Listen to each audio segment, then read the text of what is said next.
திருடு குறைஞ்சிருக்கா? இன்னை வரையும் குறைஞ்சிருக்கா? திட்டம் போடு திருட கூட திருடிட்டே இருக்க. நம்ம பேரையே திருடிட்டானே. கிட்டத்தட்ட இத்தனை லட்சம் பேர்கள் திருடப்பட்டிருக்கு. என் வாக்கு திருடப்பட்டிருக்கு. என் பிள்ளையின் வாக்கு திருடப்பட்டிருக்கிறது. என் மனைவிக்கு வாக்கே இல்லையே. அப்போ நான் இந்திய குடியுரிமை இல்லையா? நான் நாடு கடத்தப்படுவேனா? இப்படிலாம் என்ன செய்யுது மனது? அப்படி ஒரு அச்சத்தை என்னாச்சு நம்ம கொண்டு வந்து கொடுக்குது. இதைத்தான் சொன்னார். பயப்படக்கூடாது. வாழ்க்கையில் எப்படி இருக்கணும்? தைரியத்தோடு இருக்கணும். அந்த தைரியத்தை யாரிடம் கற்றுக்கொள்ளுங்கள்? 14 வயசு சார் பட்டுக்கோட்டைக்கு. ஒரு விவசாயி 14 வயது வயக்காட்டு வேலையை பார்த்துட்டு அவர் அப்படி நடந்து வர்றாரு. அவர் அந்த கிராமத்திற்குள்ள ஒரு ஆறு போடும். அந்த ஆற்றோரமாக ஒரு வேப்ப மரம் இருக்கு. அந்த வேப்ப மரத்துக்கு கீழே அந்த படியில் வந்து ஓய்வெடுக்கிறாரு. அப்போ அந்த ஆற்றங்கரை ஓரமாக கெண்டை குஞ்சு இருக்குல்ல, கெண்டை குஞ்சு அப்படி துள்ளி துள்ளி விளையாடுது. நம்மளால என்ன செஞ்சிருப்பேன்? வடக்குன்னு வேட்டி அவுத்து ஒரே ராவிட்டான். ஆனால் அந்த இளைஞன் 14 வயது இளைஞன், ஒத்த வயசு உங்களுக்கெல்லாம் இருக்கும்னு நினைக்கிறேன். வாலிபர்கள் நீங்கள் கிட்டத்தட்ட ஒரு 10 படிக்கக்கூடிய ஒரு 9 படிக்கக்கூடிய வயதுன்னு வச்சுங்க. இந்த கெண்டை குஞ்சை பார்த்துக்கிட்டே இருக்க அவர் என்ன நினைக்கிறாரு? யோசிக்கிறாரு. ஓடிப்போ ஓடிப்போ கெண்டை குஞ்சே. அந்த கெண்டை குஞ்சு சொல்கிறாரு பாருங்க, ஓடிப்போ ஓடிப்போ கெண்டை குஞ்சே, கரை ஓரத்தில் மேயாதே கெண்டை குஞ்சே, தூண்டில்காரன் வரும் நேரமாச்சு, ரொம்ப துள்ளி குதிக்காதே கெண்டை குஞ்சே. அன்னைக்கே தெரியும் சார், இவன் கவியரசர் கிடையாது, கவி பேரரசு கிடையாது, புரட்சி கவிஞர் கிடையாது, தேசிய கவி கிடையாது. ஒவ்வொருத்தருக்கும் ஒரு அடைப்பெயர் உண்டு, ஒவ்வொரு கவிஞருக்கும் ஒரு அடைமொழி உண்டு. ஆனால் இந்த மக்கள் அவருக்கு கொடுத்த பட்டம் மக்கள் கவிஞர்.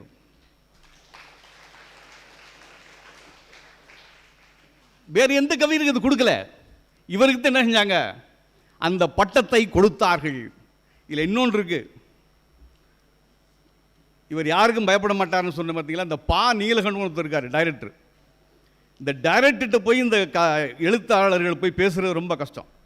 ஆனால் பா நீலகண்டத்துக்கு பட்டுக்கோட்டைனா உயிர் சார். கெஞ்சிருக்கான் சார். ஒவ்வொரு ஸ்டுடியோவாக போய் அந்த பாட்டு எழுதுவதற்கு அவர் பட்ட பாடு கொஞ்சம் நெஞ்ச பாடு கிடையாது. மாடர்ன் தேட்டர்ஸுக்குள்ளே போகிறாரு. மாடர்ன் தேட்டர்ஸில் டிஆர் சுந்தரம்ங்கிறவரெல்லாம் பயங்கரமான ஆள். அப்போவே கோட் போட்டு அந்த மாடர்ன் தேட்டர்ஸோட ஓனர் லண்டனில் படித்தவர். அவரை பார்க்குறது பேசுகிறது வந்து ரொம்ப அதிசயம். அவருக்கு முன்னால் அவருடைய நண்பர் சுலைமான் கூட்டு போகிறாரு. கூட்டு போய் இவர் ஒரு பாட்டு எழுத வந்திருக்காரு. அவரை அப்படி பார்த்துருக்காரு. யார் என்னையா இப்படி இருக்காங்க, இதெல்லாம் என்னையா பாட்டு எழுதுவாங்க? ஒரு கவிஞரை நிற்க வைத்து கொண்டு ஒரு அந்த வாலிபனை இவர் என்னடா பாட்டு எழுதுவார்னு சொல்லி இந்த அளவுக்கு ஒரு கேட்ட அதே மனிதனை அவர் அப்பர் மினிஸ்டர், சரி அவர் யார்கிட்ட கூட்டு போன? நம்ம ஜி ராமநாதன் இருக்காரு, இசையமைப்பாளர். அவர்கிட்ட கூட்டு போ. ஜி ராமநாதன் ஆள் எப்படின்னு கேட்டீங்கன்னா மிகப்பெரிய இசை மேதை, அன்றைய இசை அமைப்பாளர்களில் மிகப்பெரிய மேதை. அவர்கிட்ட போய் பாட்டு பாட சொன்னால் இவருக்கு என்ன பழக்கம் கேட்டீங்கன்னா, பட்டுக்கோட்டைக்கு இவர் வாய்ப்பாட்டுக்காரர்கள்பாங்க. பாரதி கூட வாய்ப்பாட்டுக்காரன் தான். எழுதுறப்ப தாளம் போட்டு என்ன செய்வாங்க? அவங்க சந்தத்தோடு எழுதி பழகினவங்க அவங்க. அதனால தான் பாரதியாருடைய பாடல்களையோ பட்டுக்கோட்டை பாடலையோ சந்தத்தோட எந்த இடத்துல என்ன செய்யலாம் நம்ம பாட முடியும். அது மாதிரி இவர் என்ன செய்யார்? ஜி ராமநாதன் உட்காந்துருக்காரு. டேபிள் மேலே ஒரு தாளம் போடுறாரு. டங்கு டக்கடி தாளம் போட்ட உடனே ஜி ராமநாதன் பார்க்குறாரு. எப்படி இருக்கும்? இப்போ ஹெட்மாஸ்டர் கூட்டு ஒரு பாடல் சொல்கிறான்னு சொன்னால் அவர் பக்கத்தில் போய் தாளம் போட்டு அவர் டேபிளில் போய் தாளம் போட்டால் விடுவாரா? சப்புன்னு இருத்திடுவார்ல. ஜி ராமனுக்கு அந்த கௌரவம், அவங்களாம் மிகப்பெரிய ஆள். அப்படி பார்க்காரு. ஏய் யார் அவன்? இந்த மாதிரி சந்தத்துக்கு டேபிளில் தாளம் கொடுங்க, உங்களை வெளியே சொல்லலாம். எப்படி இருக்கும் யோசித்து பாருங்கள். தான் வாழ்க்கைக்கு ஒரு ஒளி குடிக்கும் நம்பிக்கையோடு வந்த ஒரு இளம் கவிஞனை வெளியே போய் என்று சொன்னுகிறான்.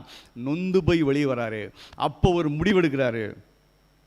என்றாவது ஒரு நாள், அதுக்காண்ட மேலே கோவிக்கல, என்றாவது ஒரு நாள் நீயே என்னை அழைத்து மிக மரியாதையோடு என் இசையில் நீ ஒரு பாடல் எழுத வேண்டும் என்று சொல்லுவார் அப்படிங்கிற அந்த மன உறுதியோடு என்ன செஞ்சார், வெளியே போனார்.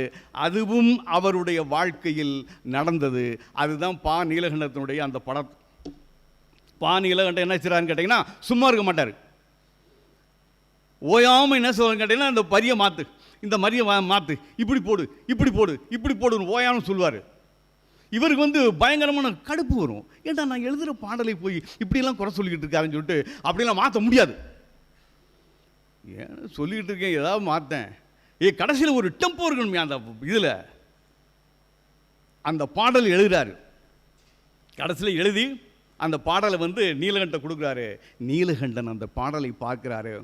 காலநிலையம் மறந்து சிலது கம்பையும் கும்பையும் நீட்டுது, காலநிலையம் மறந்து சிலது கம்பையும் கும்பையும் நீட்டுது, புலியின் கடுங்கோபம் தெரிஞ்சிருந்தும் வாழை பிடிச்சி ஆட்டுது. அந்த புலி யாரு? புலியின் கடுங்கோபம் தெரிஞ்சிருந்தும் வாழை பிடிச்சி ஆட்டுது, வாழ்வின் கணக்கு தெரியாம பொண்ணு காசு எண்ணி பூட்டுது, ஆனா காதோரம் நரைச்ச முடி கதை முடிவை காட்டுது. மனுஷன் பிறக்கும் போது பிறந்த குணம் போக போக மாறுது. இந்த 4 வரியை படித்த உடனே நீலகண்டனுக்கு குப்புன்னு வேதிருச்சு. இவன் நம்மளைத்தான் திட்டுறான்.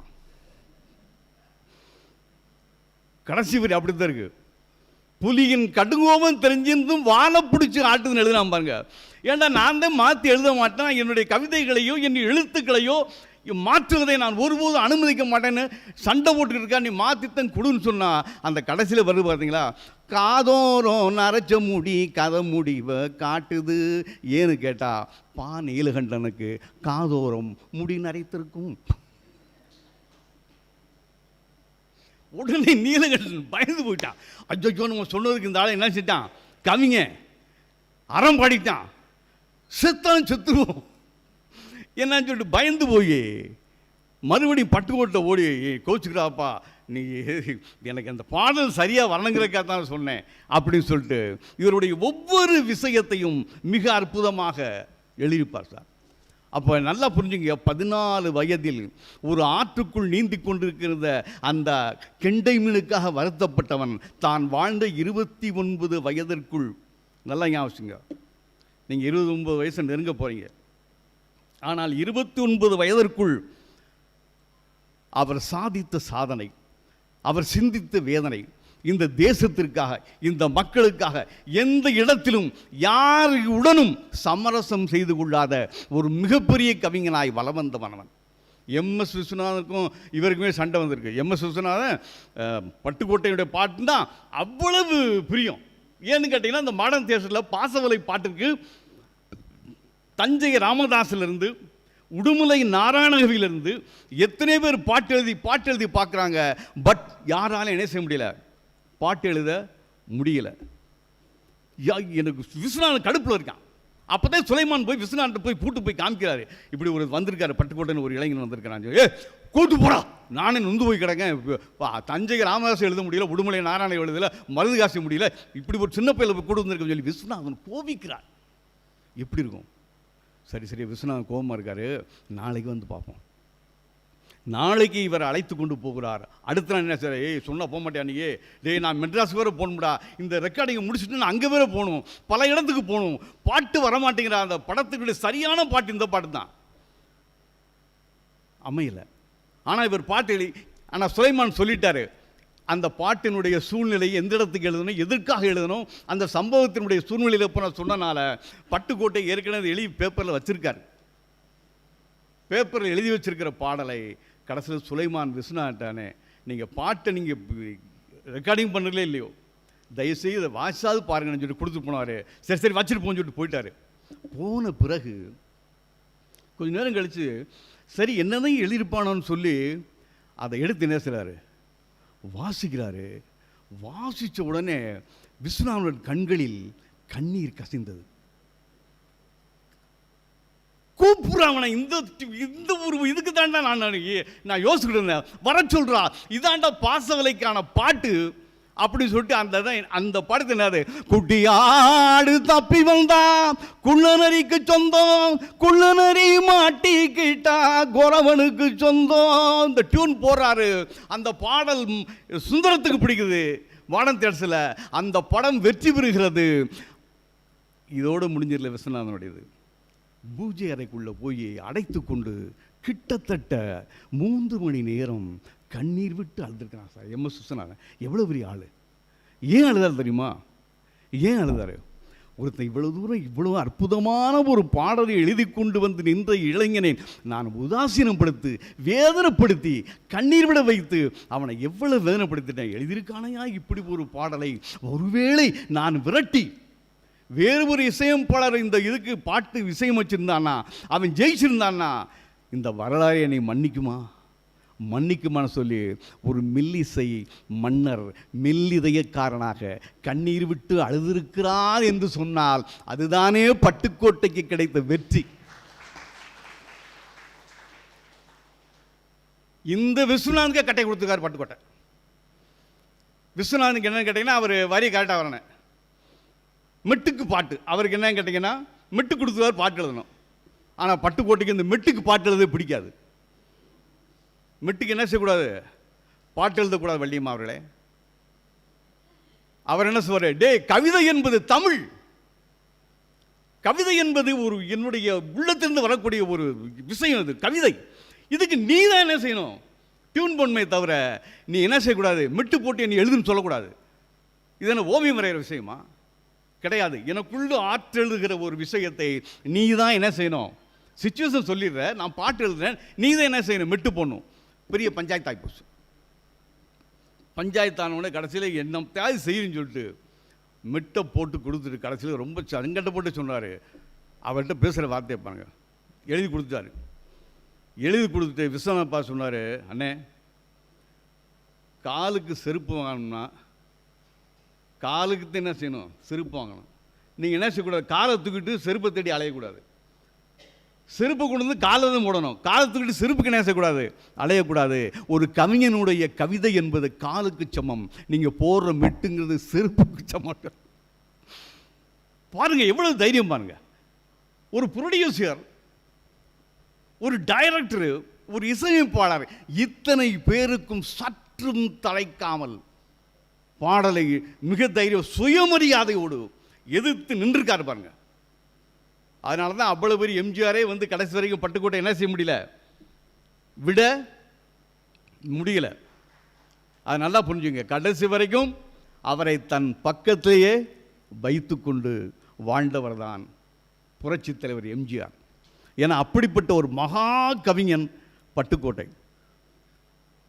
காதல் பாடல் கூட பாருங்க, இன்னைக்கெல்லாம் எப்படி எழுதுறாங்க காதல் பாட்டுலாம். இன்னைக்கு காதல் பாட்டை கேட்டால் காதல் பாட்டு மாதிரி இருக்கு, கோசிக்கிற மாதிரியே எழுதுறாங்க. எம்டி உன்னை பெத்தான் பெத்தான் பெத்தான் பெத்தான், என் கையில் கிடைச்சா செத்தான், எதுக்குடா அப்படின்னு கேட்டால் அவள் அழகாக பெற்றுட்டானா.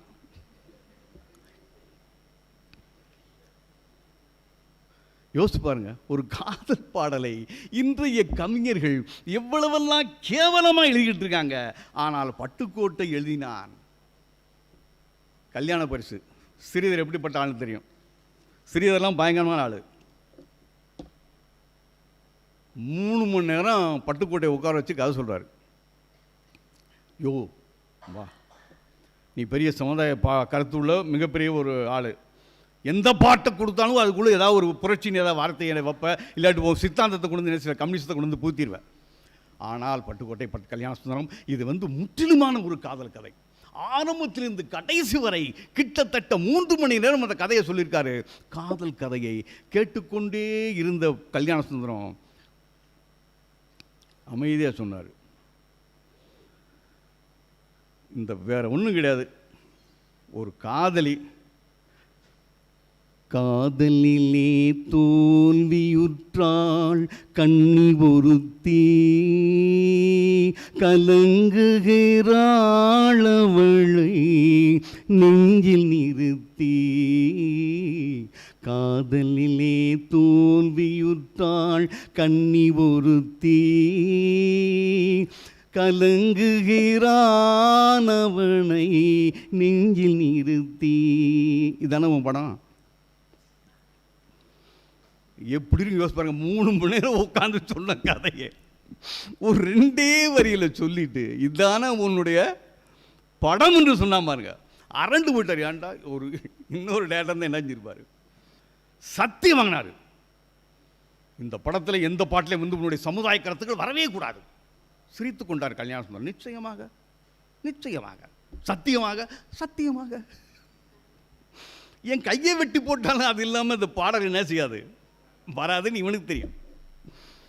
படம் வருது சார், வெள்ளி விழா, பயங்கரமான ஓட்டம், அடி கிளப்பிட்டாங்க. இங்கே வெள்ளி விழா மேடையில் அவர் பெருமையாக பேசுகிறார் ஸ்ரீதர். நான் சொன்னதற்காக இவர் இந்த மேடையில் அரசியல் வேலை பேசுகிறாங்க. அந்த மாதிரி நான் சொல்லியதற்காக தன்னுடைய கொள்கையெல்லாம் விட்டு பட்டுக்கோட்டை இந்த படத்தில் பாடல்களை அள்ளி வழங்கி இருக்கிறார் அப்படின்னு சொல்லி அரங்கமே கைதட்டுது.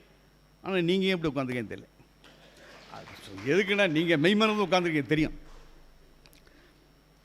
ஆனால் பட்டுக்கோட்டை எழுந்து சிரித்து கொண்டே சொன்னார். அவர் பேசுகிறப்ப ஸ்ரீதர் நினைத்து கொண்டிருக்கிறார், நான் எந்த இடத்துலையும் இந்த என்னுடைய கருத்தை வைக்கலன்னு சொல்லி இந்த படத்தில் ஒவ்வொரு பாடலிலும் என்னுடைய கருத்து என்ன இருக்கு, இதில் புதைந்து கிடக்கிறது.